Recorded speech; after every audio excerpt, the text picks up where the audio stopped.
উম্মত তুমি জানো না আমি যে তায়েফের পাথরের আঘাতে পুরা পিঠ চালনির মতো জাজরা বানায় ফেলছে আমার? শোনো নাই তুমি?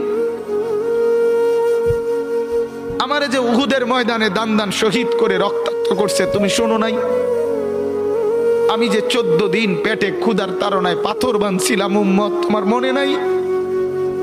একবারও শোনো নাই আমার ক্ষুধার কষ্ট, আমার পিঠের ব্যথা, আমার দাঁতের ব্যথা, আমার কাঁধে 2টা কড়া ঢুকে গেছে উম্মত। আমার ঘরে 3 মাস আল্লাহর নবীর স্ত্রী আয়েশা বলছে, আল্লাহর কসম উম্মত, নবীর স্ত্রী বলছে 3 মাস 3টা চাঁদ উঠছে ডুবছে, রাইনা হেলালান সুম্মা হেলালান সুম্মা হেলালান, 3 চাঁদ 3 মাসে নবীর 9 জন বিবির কারো ঘরে আম্মা জান আয়েশা বলে 1 ফোঁটা চুলায় আগুন জ্বলে নাই।